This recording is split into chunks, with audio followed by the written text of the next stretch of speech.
선거철이 되면 급해진 후보들은 정당이고 뭐고 할 거 없이 표를 받기 위해서 무슨 짓이든 다 벌이게 됩니다.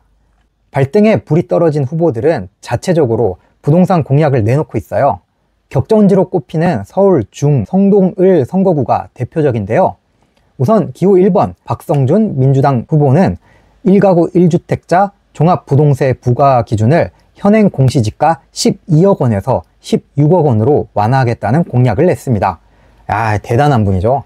민주당 강령에는 투기 수요 억제, 주택 수급 균형 등을 통해 부동산 시장을 안정화한다 라는 조항이 있는데, 선거구에서 종부세가 부과되는 주택이 많으니까 일단 질러놓고 보는 겁니다. 기호 2번 이혜훈 국민의힘 후보도 대단한 분입니다. 이 후보는 남산 고도 제한 완화를 공약을 했는데요. 여기 선거구가 남산 일대에 자리를 잡은 데가 많은데, 이곳은 남산 경관을 보존하기 위해 12m에서 40m로 고도 제한을 두는 그런 규정이 있어요. 이거를 완화하면은 아무래도 재건축이나 재개발, 리모델링 등에서 사업성이 훨씬 좋아지기 때문에 재산권 행사를 용이하게 하겠다, 이런 의도죠. 문제는 고도 제한 규제는 국회의원의 권한이 아니라 서울시 권한이라는 겁니다. 현재 서울시장이 같은 당 출신이긴 하지만 서울시 기본 방침 자체가 현재 고도 제한의 기본 방향을 유지하겠다, 이렇게 돼 있거든요. 남산을 둘러싼 각 지역의 요구사항도 제각각이라서 만약에 여기만 고도 제한 규제를 풀어준다? 이런 건 현실적으로 쉽지 않은 문제가 될 걸로 보입니다. 또 표가 된다고만 하면 후보자들은 여야를 가리지 않고 한 목소리를 낼 때도 있습니다. 서울 양천갑, 송파을 이런 선거구에서는 여야 후보가 같은 공약을 냈는데요. 여기 보시는 이분들 선거구가 어디일 것 같습니까? 여기 양천갑은 목동, 송파을에는 잠실이 있죠. 그래서 이분들은 모두 본인이 토지거래 허가구역을 폐지하겠다라는 공약을 내걸었습니다. 여당, 야당 다 똑같아요. 모두가 자기가 적임자다, 토지거래 허가구역 반드시 폐지하겠다, 이런 얘기들 하고 있습니다. 근데 이 토지거래 허가구역에 대한 권한 역시 국토부 장관이나 시도지사가 정할 수 있는 거지, 국회의원의 권한은 아니라는 게 한계점이 되겠죠. 부동산 관련해서 후보자들의 편법 대출이라던가 투기성 증여 등의 의혹도 일파만파 번지고 있습니다. 더불어민주당 안산갑에 출마한 양문석 후보는 서울 서초구 잠원동에 있는 41평 아파트를 사면서 11억 원을 대학생 딸 명의로 사업자 대출을 받았어요. 그러고 나서 딸은 몇 달 뒤에 캐나다로 어학연수를 떠났고요. 사업자 대출을 받았는데 어학연수를 떠난다. 이거 이상하죠. 은행도 조금 이상한 게, 집을 살면은 좀 가까운 은행들이 많았을 텐데 굳이 먼 대구 수성 새마을금고까지 찾아가서 대출을 받았습니다. 이에 대해서 양 후보는 편법 소지가 있다라고 인정을 하면서도 새마을금고 측이 먼저 사업자 대출을 제안해서 이렇게 했다라고 주장을 했는데, 정작 새마을금고 측에서는 그런 제안을 한 적도 없고 그럴 이유도 없다면서 양 후보 측이 제출한 증빙 서류에 속아서 대출을 내줬다, 이렇게 선을 그어버렸죠. 문제가 커지니까 양 후보는 아파트 매각을 하겠다, 그리고 이익이 나는 부분은 전액 공익단체에 기부하겠다고 밝혔는데, 이미 사실 늦었죠. 이쯤 되면. 금감원에서도 이거 불법이라면서 현장 검사 바로 들어갔고요. 결국 새마을금고에서는 대출금을 전부 다 회수하겠다고 밝히면서 논란이 좀 더 커지고 있습니다. 경기 화성을에 출마한 더불어민주당 공영훈 후보도 논란이 좀 일고 있는데요. 이분은 아빠 찬스 논란에 휘말렸습니다. 이분이 현대자동차 사장 출신이에요. 2017년에 서울 성수동에 있는 다가구 주택을 샀는데 4개월 뒤에 군 복무 중인 아들한테 사놨던 걸 증여를 합니다. 증여야 할 수도 있죠. 나쁜 것도 아니고. 문제는 타이밍인데요.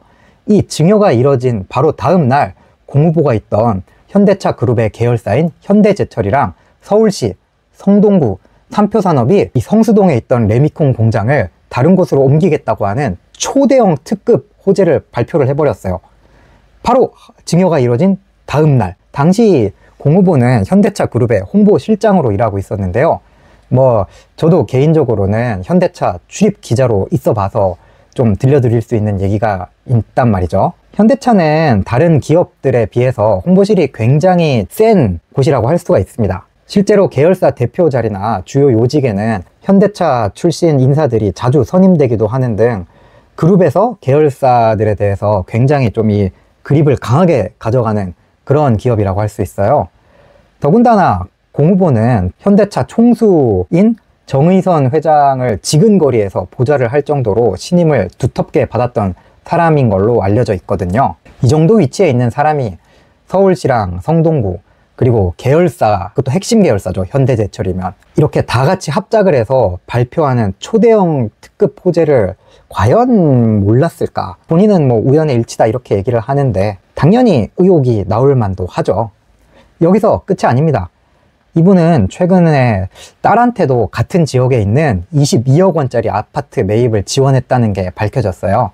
여기다 이 따님 역시 현대차의 핵심 계열사인 현대글로비스에 재직 중이라고 밝혀졌고요. 여러모로 이 국민들의 입장에서는 과도한 이 아빠 찬스 때문에 눈높이에 안 맞는 거 아니냐 이런 지적이 나오고 있었는데요. 후보자 토론회에서 문제가 되니까 공 후보는 되려 영끌 갭 투자 젊은이들 많이 하잖아요. 그러니까 그거는 규정이 없는 걸 가지고 문제 삼으면 안 되죠 라고 하면서 기름을 또 퍼 부어버렸습니다. 그렇다고 국민의힘 쪽은 아무런 가십거리가 없냐?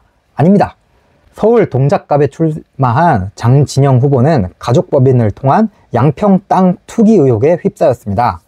장 후보는 양평 토지 약 2,500평을 80억 원 가량에 매입한 걸로 알려져 있는데 거래값의 90% 이상을 부친이 이사로 재직한 금융기관 등에서 대출을 받아가지고 마찬가지로 아빠 찬스 대출이라는 의혹을 야당으로부터 받고 있습니다. 이에 대해서 장 후보는 발끈하는 모습을 보였는데요. 장 후보는 부동산 개발 회사 대표로 투기가 아니라 이건 개발을 한 거다 라면서 사업자금 대출 비율도 66%고 부친 관련 금융기관 대출은 12%에 불과하다고 반박을 했습니다. 그러면서 의혹을 제기한 언론과 이재명 대표 등 민주당 지도부를 고소하겠다라고 오히려 역공을 펼치기도 했는데요. 뭐 진실은 알 수 없으니까 어쨌든 구경하고 있는 국민들의 입장에서는 이런 의혹이 나왔다는 것 자체만으로도 참 씁쓸하기만 하죠. 이렇게 여야에서 부동산 논란이 확산이 되자 시민단체에서도 비판의 목소리가 나왔는데요. 참여연대는 여기 양문석, 공영훈, 장진영 후보 모두 관련 의혹이 해소되지 않아서 민의를 대표하시기에는 부적격하다라고 비판하기도 했습니다. 제가 그랬다는 게 아니라 시민단체, 참여연대가 그랬다는 거니까 오해 없으시길 바라고요. 자, 그럼 정리해 보겠습니다. 첫 번째, 부동산 공약 관련해서 여야가 교통망 개선, 주택 공급에는 똑같은 목소리를 내고 있다. 구체적인 재원 마련이나 공약 이행 시기, 개발 계획 이런 거는 없어요. 그냥 일단 내지르고 보는 겁니다. 우리 선거 하루 이틀 해보는 거 아니잖아요. 원래 다 그런 겁니다. 두 번째, 임대차 계약, 전세 사기 대책, 부동산 세금 정책 관련해서는 두 당의 차이가 뚜렷하다. 어떤 당이 여러분에게 더 도움이 되는지 한번 꼼꼼히 살펴보시고 투표에 임하시면 좋을 것 같습니다. 세 번째, 선거가 가까워지면 후보자들은 뭐든지 다 할 수 있다. 이 얘기입니다. 당의 방침이라던가 뭐 국회의원의 권한이든 아니든 이런 거 중요한 문제가 아니죠. 표만 된다고 하면은 여당, 야당 가리지 않습니다. 뭐 열심히 노력할 수는 있으니까 약속도 할 수 있는 거긴 하지만 유권자인 여러분들께서는 후보자들의 이런 말만 믿고 너무 앞서가서 투자를 한다거나 뭐 좋아질 거다 기대감에 휩싸이는 거는 그렇다기엔 현실적인 제약들이 있다는 거 충분히 좀 기억해 두시면 좋을 것 같고요.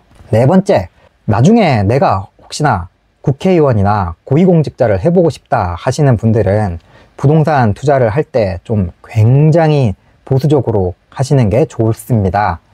이게 나만 깨끗하다고 될 문제가 아닙니다. 편법 대출, 증여 이런 거 온 가족 모두를 굳이 네티즌들이 아니라 상대 후보 측에서 다 탈탈탈탈 털어요. 고위공직자가 되려면 미리미리 잘 관리하시라 이렇게 조언을 좀 드리고요.